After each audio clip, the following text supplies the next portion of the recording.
vous êtes responsable syndical à la CGT Inspection du Travail. Et vous connaissez très bien les problématiques du salariat sur les territoires. La question qu'on va vous poser, dans le contexte de la réforme des retraites, comment gagner en temps libre en travaillant moins peut permettre une amélioration du travail lui-même et de retrouver tout le sens de son travail? Bon, alors, effectivement, le thème de cette table ronde, hein, travailler moins, mieux et tous, effectivement, il est très actuel, hein, comme vous l'avez dit, en lien avec les débats médiatiques qui ont eu lieu à l'occasion de la réforme des retraites. C'est un sujet plus complexe qu'il n'y paraît. Il est vrai que depuis le milieu du 19e siècle, le temps de travail a tendanciellement diminué, hein, jusqu'au début des années 2000.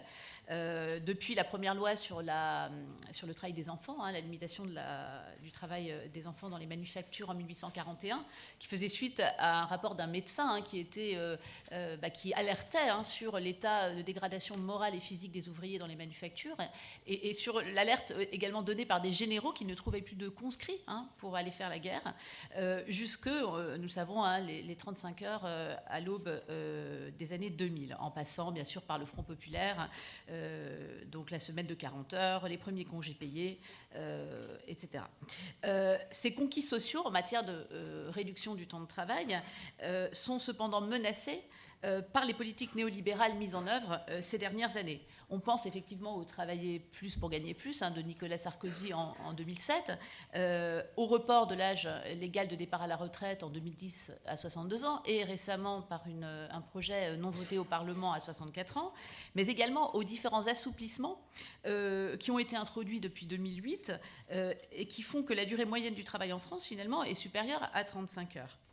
Plus précisément, hein, ce qui s'est passé en matière de durée du travail, c'est que de nombreux domaines qui relevaient avant de l'ordre public social, c'est-à-dire ce socle de garantie collective qui n'était pas négociable, ont été transférés à la négociation collective. Je vais vous donner un exemple, hein. Par exemple, il est possible, depuis la loi El Khomri de 2016, de baisser le taux de majoration des heures supplémentaires à 10% contre 25% prévu par le Code du travail pour les 8 premières heures supplémentaires. De même, depuis la loi Fillon, hein, de 2008, il est possible de négocier par accord d'entreprise le contingent annuel d'heures supplémentaires. Alors, je ne vais pas rentrer dans les choses trop techniques, mais ce qui est important ici, c'est de comprendre qu'on est face à une double remise en cause. Une remise en cause du principe de faveur, qui fait qu'avant, nécessairement, les accords devaient être plus favorables que la loi. En gros, il y avait un ordre public auquel on ne pouvait pas déroger, et une remise en cause de la hiérarchie des normes. C'est-à-dire qu'il est possible aujourd'hui, en matière de durée du travail, de négocier au niveau de l'entreprise des dispositions moins favorables que celles qui seraient négociées au niveau de la branche, hein. Donc ça, c'est une évolution qui est importante et qui nous montre surtout que la tendance historique à la réduction du temps de travail est sans cesse menacée par les offensives patronales et par les contre-réformes néolibérales qui en sont le relais.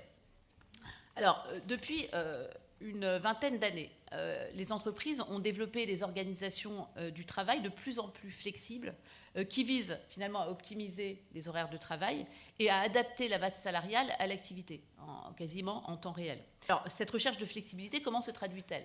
Elle se traduit déjà, par les fameux dispositifs de modulation du temps de travail, hein, notamment l'annualisation, ou même pire, hein, sur une période supérieure à l'année, qui peut aller jusqu'à 3 ans, qui permet à l'entreprise de s'adapter aux pics et aux creux d'activité.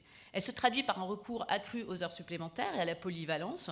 Elle se traduit également, mais je pense que Daniel Linhart en parlera, par la dictature du changement organisationnel permanent. Il faut sans cesse s'adapter aux nouvelles organisations. Mais elle se traduit aussi sur le champ de l'emploi par le recours aux contrats précaires, aux contrats de travail temporaire, aux CDD et à la sous-traitance. Autant de moyens, je l'ai dit, de s'adapter aux fluctuations du marché, et pour ce qui concerne la sous-traitance aussi, d'externaliser le risque, notamment le risque lié aux accidents du travail, sur lesquels je reviendrai. Alors, que montre également, par ailleurs, l'observation du travail réel ? Elle montre une intensification croissante du travail, qui dégrade, hein, mécaniquement les conditions de travail et qui a une incidence sur la santé et la sécurité des travailleurs. Pour ce qui est des conditions de travail, la France se situe parmi les 36 pays européens en queue de peloton, hein, puisqu'elle est, avec la Pologne et la Slovaquie, elle figure dans la proportion de travailleurs qui ont les moins bonnes conditions de travail. Pour ce qui concerne les accidents du travail, c'est la même chose, hein. On a chuté dans les profondeurs du classement européen avec 2 morts par jour et plus de 645 accidents du travail mortels en 2021. pour ce qui concerne les maladies professionnelles, on a également une explosion à la fois des maladies déclarées, 50 000 tous les ans, mais aussi des maladies à caractère professionnel qui ne sont pas proprement reconnues comme des maladies professionnelles. Notamment, une récente enquête de Santé publique France montre une explosion des troubles musculo-squelettiques et des risques liés à la souffrance psychique. Toutes ces évolutions, qu'elles soient dues à l'intensification du travail ou à la recherche permanente de flexibilité, elles ont des conséquences humaines totalement ravageuses.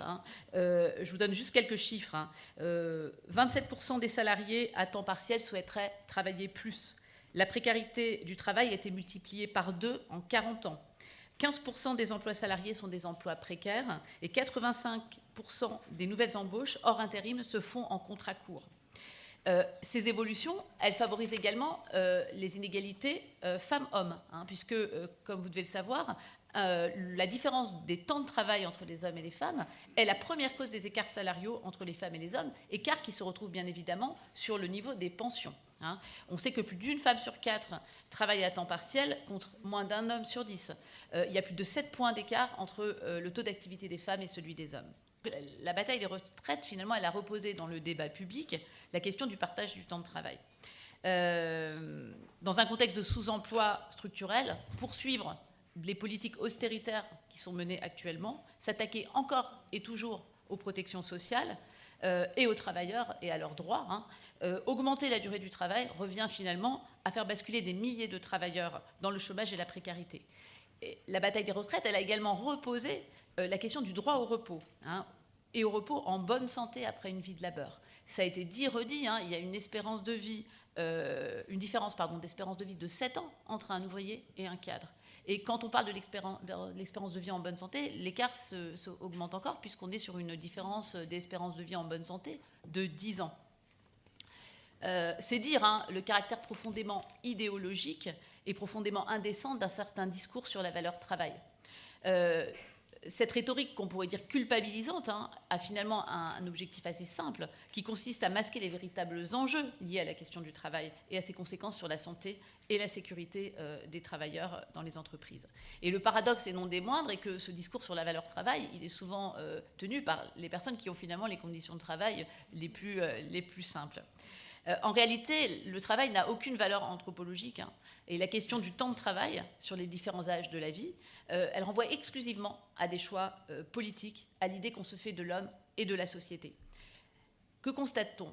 On produit toujours plus avec toujours moins de travail humain. Mais ces gains de productivité ne profitent pas à tous. Ils profitent à une minorité de personnes. Travailler moins, mieux et tous. Ces 3 questions sont en réalité intimement liées.